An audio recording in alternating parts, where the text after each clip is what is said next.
우리 신앙생활을 어떻게 하면 잘할 수 있을까? 또 믿음이 어떻게 하면 굳건해질 수 있을까? 그런 주제를 생각해 봅니다. 하나님을 만나고 하나님을 체험하면 그것이 가장 중요한 것이 아닌가 생각이 됩니다. 하나님을 만나셨습니까? 예. 하나님을 만나야 됩니다. 하나님을 그냥 이론적으로 알고 그냥 지식적으로 아는 것이 아니라 하나님을 경험하는 그런 신앙이 되면 참 좋겠다 생각이 됩니다. 그러면 어떻게 하나님을 경험할 수 있을까요? 스가랴 같이 우리가 스가랴 말씀을 보면은 환상도 많이 나오고 그런 좀 신비로운 그런 장면들이 많은데 우리가 하나님을 그런 만나려면 이렇게 환상이라든가 좀 체험이라든가 좀 기적 같은 그런 것을 통해서 하나님을 만나면 좋지 않겠는가, 가장 확실한 방법 아니겠는가 그런 생각이 들지만 그러나 그것은 어떤 특별한 상황에서 주어진 것이고 우리가 하나님을 가장 만날 수 있는 가장 좋은 방법은 하나님 말씀을 통해서 만나는 것입니다. 하나님의 말씀을 통해서 인격자적인 하나님의 인격을 우리가 깊이 경험하게 될 때 그때 우리의 믿음은 분명해질 수 있다고 믿습니다. 그래서 저에게 가장 중요하게 생각되는 것은 저도 마찬가지지만 우리 모든 성도들이 말씀을 통해서 하나님을 깊이 경험하기를 원하는 그 마음이 제 마음속에 있습니다. 우리가 성경 말씀을 읽는 것은 그 말씀의 그 안에 있는 깊은 의미를 깨닫기 위해서 말씀을 읽습니다. 구약 성경이 히브리어로 기록이 되어 있고 신약 성경이 헬라어로 기록이 되어 있습니다. 그래서 성경을 원어로 읽으면 그 원래의 뜻, 우리가 이게 번역본을 읽고 있잖아요. 근데 그 원래의 뜻인 원전을 읽으면 원래 성경 말씀 속에 있는 깊은 원래의 의미를 더 깊이 이해하게 되는 그런 은혜가 있습니다. 그래서 제가 갖고 있는 헬라어 책 서문에 보니까 그런 얘기가 있더라고요. 성경을 원어로 읽는 것은 성지순례보다 더 가슴 벅찬 꿈이다. 우리 성지순례 가면 여기 예수님께서 걸어가셨던 곳이야. 또 예수님 갈릴리 바다 그런 장면을 보면은 성경 말씀들이 더 생생하게 이렇게 와닿을 수 있는 은혜를 주시겠죠. 그러나 그것보다도 성경 말씀에 있는 그 의미를 깊은 의미를 내가 인격적으로 체험적으로 아는 게 그게 더 훨씬 더 하나님을 깊이 경험하게 되는 방법이다라고 하는 거예요. 예를 들면 제 마음속에 이렇게 있는 그 요한복음 21장 말씀이 생각이 났습니다. 제가 처음 중고등부 사역을 하면서 처음 설교가 얼마나 떨리겠습니까? 처음 설교를 했던 본문이 요한복음 21장이었거든요. 왜 그 말씀이 제가 첫 설교를 했냐면 그 부분이 좋았어요. 실패한 베드로에게 찾아오셔서 요한의 아들 시몬아 내가 나를 사랑하느냐 이 세 번 질문을 통해서 실패한 베드로를 일으켜 주시는 그 예수님의 그 모습이 너무나 은혜가 되어서 21장 말씀을 같이 아이들과 같이 이렇게 말씀을 나눴는데 저는 그 요한복음 21장의 그 말씀을 생각하면 머릿속에 그 장면이 막 떠오르는 거예요. 예수님과 베드로가 대화했던 내용들, 요한의 아들 시몬아 내가 나를 사랑하느냐, 내가 주님을 사랑합니다. 이런 대화를 하고 그 바닷가, 갈릴리 바다죠. 그 갈릴리 바다의 풍경과 그 느낌 이런 것들이 막 이 말씀 속에서 이렇게 느낌이 있습니다. 근데 그런 느낌도 없이 그런 배경도 요한복음 21장에 대한 느낌도 없이 그냥 갈릴리 바다에 직접 가서 예루살렘 이스라엘에 가서 성지 순례를 한다고 해서 그 바다를 본다고 해서 그런 느낌이 있겠느냐라고 하는 것이죠. 그러니까 성경 말씀을 그 의미를 깊이 아는 것은 성지 순례를 하는 것보다 더 벅찬 감동이다라고 하는 말이 이해가 되는 거예요. 마찬가지로 여러분 이 스가랴 말씀이 굉장히 어렵잖아요. 환상도 나오고 또 우리가 잘 이해 안 되는 그런 부분들도 많습니다. 그러나 이 말씀을 통해서 하나님께서 우리에게 주시는 그 의미가 우리에게 이게 전달이 된다고 한다면 그 오래전에 스가랴 선지자를 통해서 이스라엘 공동체에게 주신 그 말씀이 오늘 여전히 우리 삶에도 필요한 살아있는 하나님의 말씀이 되는 줄 믿습니다. 그래서 여러분, 이 스가랴서를 어렵다, 좀 이해하기 안 된다, 우리랑 무슨 상관이 있는가, 이런 태도보다는 이 귀한 말씀을 잘 마음속에 새기시고 한 주간을 이 말씀을 붙들고 승리하시기를 바랍니다. 오늘 그래서 2장은 스가랴를 통해서 하나님의 자녀들에 대한 소망을 주시는 말씀이에요. 그러니까 스가랴가 하나님으로 받은 그 사명이 두 가지입니다. 백성들 향해서 먼저 그들의 해이하고 좀 나태한 신앙을 깨우는 그런 말씀이 필요했어요. 그래서 우리 1장에 봤을 때 내 백성아 돌아오라 라고 하는 그런 말씀을 주셨잖아요. 그들을 깨우는 거예요. 이 무기력해 보이고 나태한 그런 신앙을 깨우는 그런 말씀이 또 필요하지만, 또 하나는 뭐냐면 회복과 위로입니다. 회복과 위로. 이제 모든 힘을 잃어버리고 낙심한 그 백성들에게 하나님의 회복이 있다. 그리고 하나님이 치유해 주시고 다시 새로운 소망을 주심으로써 그 이스라엘 공동체를 새롭게 세우시는 그 하나님의 말씀을 이 스가랴가 전달하는 것이죠. 그런데 어떤 방법으로 하냐면 환상으로 하신다라고 하는 것입니다. 환상을 통해서 하시는데, 오늘 그 환상이 세 번째 환상이, 오늘 2장에 나오는 환상은 세 번째 환상인데 측량줄 잡은 사람이 나옵니다. 2장 1절에 내가 또 눈을 들어본즉 한 사람이 측량줄을 그의 손에 잡았기로 되었습니다. 측량줄, 이렇게 여러분 그 측량줄은 이제 건축할 때 쓰는 그런 메저링 그 하는 도구죠. 근데 그 측량줄을 잡은 자가 왜 여기 나올까요? 이것은 측량줄을 잡았다는 것은 누가 봐도 이 사람은 건축가구나 이런 거 알 수가 있죠. 건축가입니다. 그런데 하나님께서 이 측량줄 잡은 자를 통해서 궁극적으로 말씀하시는 것은 이 무너진 이스라엘을 재건하겠다라고 하는 하나님의 의지가 여기에 담겨 있는 것입니다. 하나님이 회복시켜 주실 것이다. 하나님이 재건하실 것이다. 무너진 예루살렘을 재건하실 것이다. 구원과 또 회복의 의미가 담겨 있는 그런 환상이다라고 얘기할 수가 있습니다. 여러분, 이것은요 에스겔 47장의 환상과 연결이 될 수가 있습니다. 에스겔 47장은요 제가 우리 피오리 한인 장로교에 와서 처음 설교했던 본문이에요. 2017년에 그때 9월 달인가요? 가을 정도에 와서 이제 여러분들과 첫 설교를 했는데, 그때 성전에서 흘러나오는 그 물, 에스겔이 보았던 그 환상, 기억나십니까? 오래전이라서 기억이 잘 안 나죠. 그때 그 에스겔 47장이 참 감격스러운데, 하나님의 성전에서 물이 흘러나오는데 그 물이 점점 깊어져 갑니다. 발목을 차고 또 무릎을 차고 나중에는 건널 수 없는 큰 강이 되는데, 그걸 측량하거든요. 깊이를 측량하는데, 그리고 나서 그 물이 맨 마지막에 다다르는 곳에서 죽어있던 것들이 다 살아납니다. 이런 그림들을 에스겔이 보면서 정말 거기서 하나님이 계시는 그 놀라운 환상을 봤거든요. 오늘 말씀도 예루살렘을 측량하잖아요. 결국은 측량한다는 것은 회복시키겠다, 하나님의 의지를 가지고 이것을 새롭게 재건하시겠다라고 하는 그것을 보여주고 있는 환상이거든요. 측량줄을 가지신 사람의 환상. 또 여기서 우리가 생각할 것은요, 측량이라고 하는 것은요 정확한 거잖아요. 측량하는 사람이 대충 이렇게 재지 않잖아요. 딱딱 길이와 높이 이런 걸 다 재는 겁니다.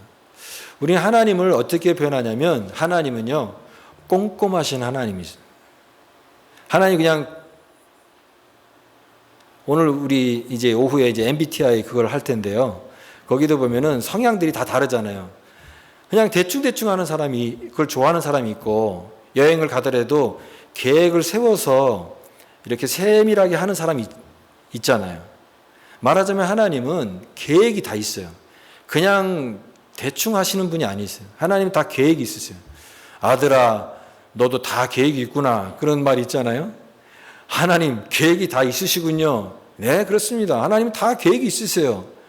우리가 생각하는 우리 수준의 어떤 계획이 아니라 훨씬 더 숭고하고 훨씬 더 아름다운 우리 인생을 향한 각자 인생을 향한 하나님의 놀라운 계획과 비전이 다 있어요. 그냥 하시는 분이 아니세요. 꼼꼼하게. 프로타고라스 그리스 철학자이죠. 그 프로타고라스가 인간은 만물의 척도다 그런 말을 했습니다. 인간은 만물의 척도다. 각 개인의 삶의 기준을 가지고 사람이 자기가 좋아하는 기준을 가지고 살아간다고 하는 거예요. 그런데 여러분, 사람이 다 자기 각자가 좋은 거를 취한다고 하는 것이 좋은 것 같지만 또 분명히 단점도 있습니다. 예를 들어보겠습니다. 사사기 시대를 예를 들 수가 있습니다. 사사기 시대. 사사기 시대는요, 성경에서 나오는 가장 혼란한 시대였습니다. 근데 왜 혼란했느냐? 사람이 자기의 소견대로 행하였다라고 그랬습니다. 자기가 가진 기준을 가지고 그냥 자기 마음대로 사는 거예요. 그러니까 어떤 사회 질서가 없고 혼란이 있다 보니까 완전히 카오스, 그런 상황이 되어서 이스라엘 역사 가운데 가장 혼란했던 시기 그 사사시대 혼란이었거든요. 질서가 없고 각자 개인의 기준으로 살아갑니다. 오늘 시대도 마찬가지죠. 진리가 어디 있느냐? 각자 자기 개인의 삶을 추구하는 그런 것을 요구하고, 나에게 뭐 이런 진리에 대해서 얘기하지 마라. 또 내 방법이 있지 않느냐? 그러나 여러분, 하나님은요, 그런 것이 아니라 분명한 하나님의 계획과 뜻이 있다라고 하는 것입니다.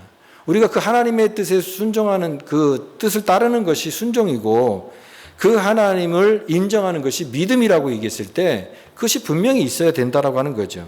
그리스도인은요, 이러한 가치관과 세계관을 가지고 살아가야 됩니다. 세계가 아무렇게나 흘러가고 그냥 인생은 아무 의미도 없고 그렇게 흘러가는 것이 아니라 하나님의 뜻이 있고 하나님의 계획이 있고, 우리가 그걸 다 알 수는 없지만 그러나 내 삶이 하나님의 뜻과 계획 가운데 맞춰져 가는 삶을 살 때 우리에게 주시는 축복과 은혜가 있음을 믿고 하루하루 그렇게 살아가는, 믿음으로 살아가는 삶, 그것이 성경이 말하는 축복된 삶이라고 하는 것입니다. 그래서 하나님은 측량하셔요. 정확하게. 그러면 하나님 근데 어떻게 보호하실까? 예루살렘이 성에 사는 사람들을 보호하기 위해서, 여러분 예전에 성 보면 이렇게 성곽이 있잖아요. 성곽. 그리고 그 성 안에는 그 사람들이 거기 살게 되는 것이죠. 성곽이 왜 필요합니까? 외부로부터의 그 침입을 막는 역할을 하는 거죠.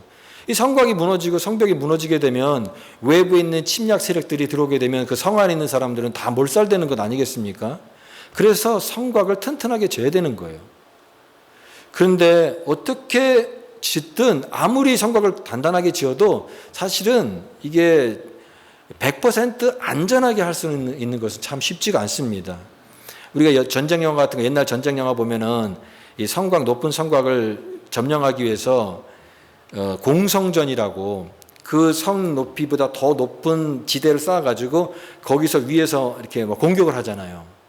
그래서 그 성이 뭐 뚫리기도 하고, 또 중국에 가면은 만리장성이 있잖아요. 만리장성. 북방 오랑캐를 차단하기 위해서 만리의 장성을 쌓았지만 그 만리장성도 그 내부와 외부 사람이 이렇게 서로 스파이를 주고받으면서 뭐 뇌물로 주고받았는지 모르지만 그래서 이렇게 허용해 가지고 그 만리장성도 이렇게 뚫린 적이 몇 번 많이 있었다고 합니다. 그만큼 단단하게 지키는 것, 완전하게 100% 완전히 지키는 것은 그는 사실은 불가능에 가까운데, 그런데 하나님께서 성곽이 필요 없다. 성곽이 아예 성곽을 통해서 안전을 확보하지 않고 성곽이 이제 필요 없게 만드시는데, 그럼 어떻게 안전하게 지키실 수 있느냐? 그 모든 의문을 불식시키는 하나님의 말씀이 5절 말씀이에요. 5절 말씀 같이 한번 읽어보겠습니다. 시작. 여호와의 말씀에 내가 불로 둘러싼 성곽이 되며 그 가운데서 영광이 되리라. 내가 불로 그 성곽을 둘러싸서 성곽이 되며 그 가운데서 영광을 받으리라. 불로 싼 성곽이에요. 여러분, 이 이미지를 한번 마음속에 그려보세요. 그러면서 하나님의 보호하심에 대한 확신을 가지시기 바랍니다. 하나님 우리 인생을 어떻게 보호하세요? 불로 싼 성곽으로. 마치 창세기에 이 에덴 동산, 이 타락한 인류를 하나님께서 내쫓으시고 이 에덴 동산을 보호할 때 불검으로, 불로 이렇게 보호하시잖아요. 절대 들어갈 수 없는 이 단단한 이 하나님의 보호막으로 보호하시는 것처럼 하나님이 예루살렘을 불로 둘러싼 성곽이 되어 그 가운데 영광을 되리라 라고 말씀하십니다. 이 얘기는 뭐냐면 하나님이 완전하게 100% 완전하게 지키시겠다라고 하는 그 말씀입니다. 오늘 이 말씀을 여러분에게는 어떻게 들리십니까? 하나님의 보호하심이 있지는 알겠는데 이게 와닿지 않을 수가 있어요. 그동안 내가 하나님 보호하심, 인도하심 없이도 나 그동안 이렇게 잘 살아왔는데 라고 생각하면서 이 말씀이 그냥 나랑은 별로 그렇게 상관이 없이 들릴 수도 있습니다. 그러나 여러분 그렇지 않습니다. 하나님의 보호하심은요, 우리 삶에 항상 있는 거예요. 우리가 그게 보이지 않든 보이든 하나님의 인도하심은 반드시 우리에게 있습니다. 예를 들면요, 지구에 오존층이 있잖아요. 오존층. 오존층이 있는 건 알겠는데 그게 나랑 무슨 상관이지? 그렇게 생각하는 사람도 있을 수도 있습니다. 보이지도 않는데 있으나 마나. 근데 여러분 오존층이 만약 없다면요, 이 자외선이 그대로 내려져서요, 피부암, 백내장 이게 다 걸립니다. 그러니까 사람이 살 수 없는 환경이 되는 거죠. 공기도, 눈에 보이지 않는 공기도 있는데 이 공기에 만약에 이 산소 그게 없다고 생각해 보세요. 여기 있을 수가 없습니다. 마찬가지로 눈에 보이지 않는다고 해서 그것이 필요 없다, 나랑 별로 이렇게 와닿지 않는다라고 우리가 단정하는 것이 아니라 하나님의 우리 성도를 보호하시고 하나님의 백성을 붙드시는 이 하나님의 손길은요, 보이지 않는 곳에서 계속 존재하면서 우리를 붙들어 주세요. 우리와 함께 하시고 우리의 삶을 지금까지 인도하셨던 거예요. 그것을 우리가 체험하는 그런 신앙이 되어야 된다라고 믿습니다.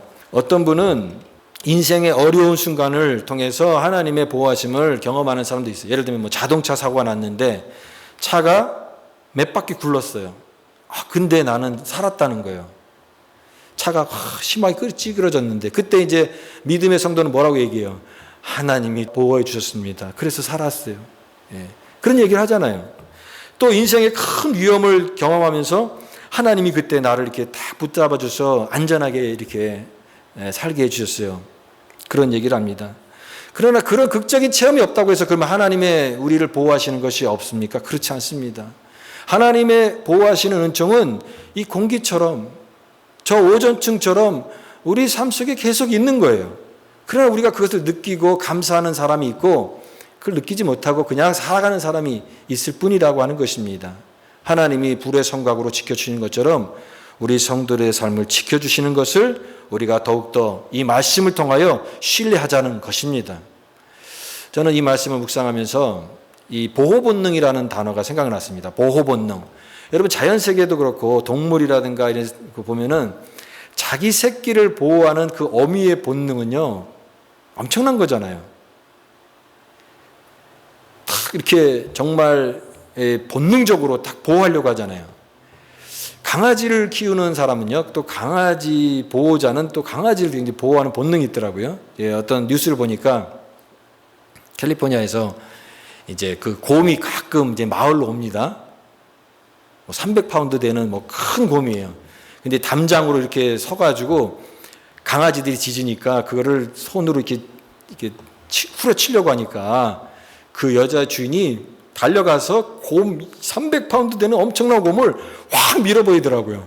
곰이 확 그 담장에서 떨어졌습니다. 굉장히 위험한 행동이래요. 만약에 그 곰이 불안정한 그런 담장이 위 아니고 안정된 데서 마주오는 그런 공격자를 발 한번 휘두르면은 그 발에 맞으면 사람 죽사하거든요. 그런 위험한 환경인데 그런 걸 신경 안 쓴 거예요. 자기 강아지 막 해치려고 하는 곰을 보고 이 여자분이 순간적으로 보호 본능으로 달려가서 막 강아지 뜯어내면서 말 밀친 겁니다. 그걸 보면서 야, 이렇게 보호 본능이 엄청나구나 그걸 느꼈습니다. 여러분, 이 세상 자연도 동물도 또 사람도 이렇게 자기 새끼, 내 새끼는 아무도 건드리지 못해 이렇게 보호 본능으로 하는데 하나님이 어찌 그 사랑하는 자녀를 돌보시지 않겠습니까? 우리를 돌보시는 거예요.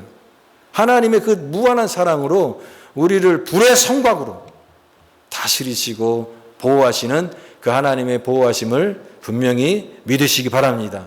이 하나님의 보호하심입니다. 이러한 강력한 보호 가운데 우리가 더 나아가서 하나님에 대한 시야를 더 넓게 되는데, 그것은 하나님은 이 세상을 다스리신다라고 하는 것입니다. 하나님은 이 세상을 다스리신다.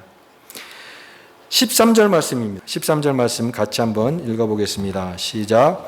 모든 육체가 여호와 앞에서 그의 거룩하심의 초소에서 일어나시나.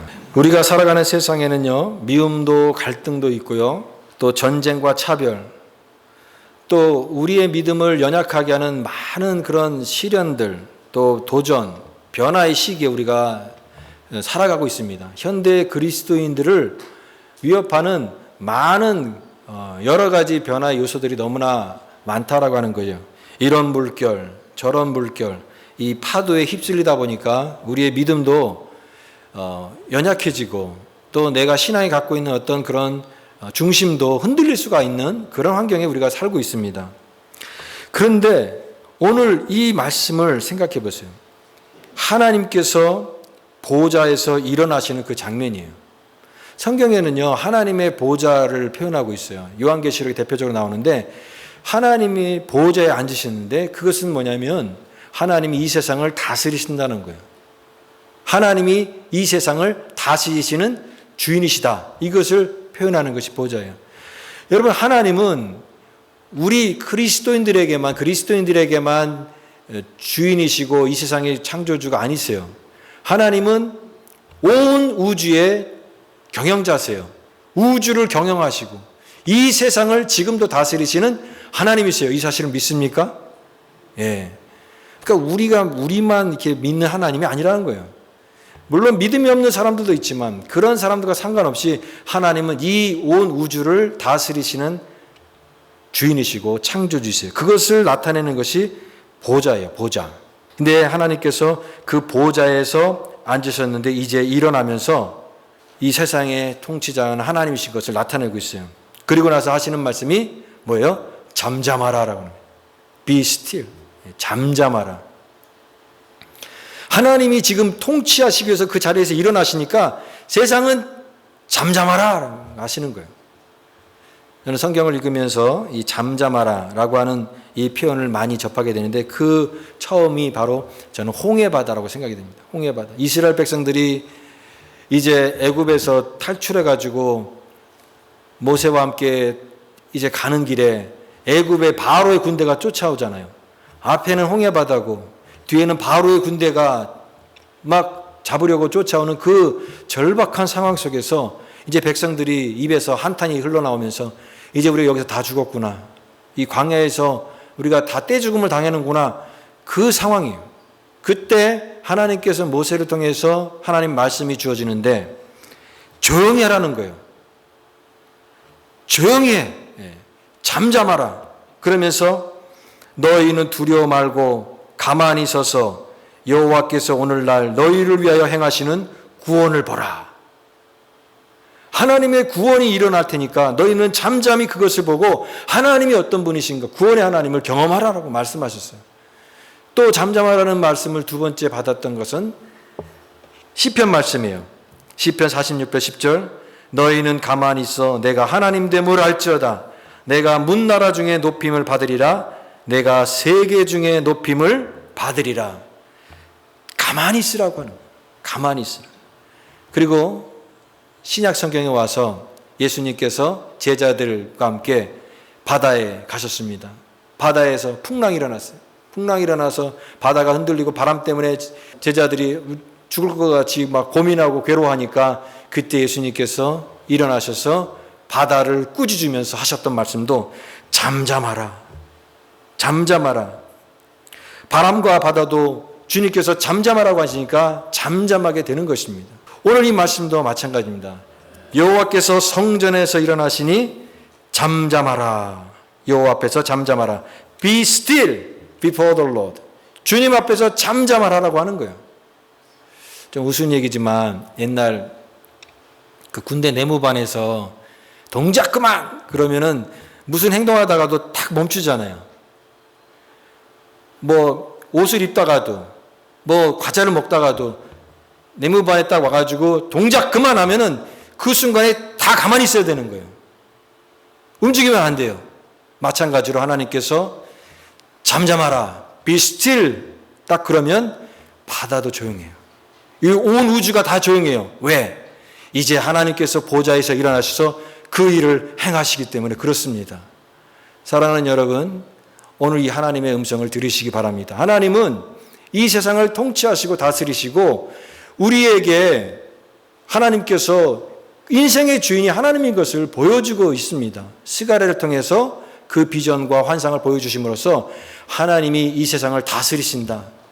오늘 우리에게 이러한 믿음이 필요합니다. 하나님이 우리 가정을 돌보시고 내 인생을 돌보신다라고 하는 그 사실을 믿을 때 우리는 잠잠할 수 있고 기다릴 수 있고 하나님의 놀라운 일들을 행하시는 일들을 믿음으로 바라볼 수 있다라고 믿습니다. 이 믿음이 우리에게 있을 때 하나님의 보호하심과 또 그 확신을 가지고 담대하게 살아갈 수 있는 것입니다.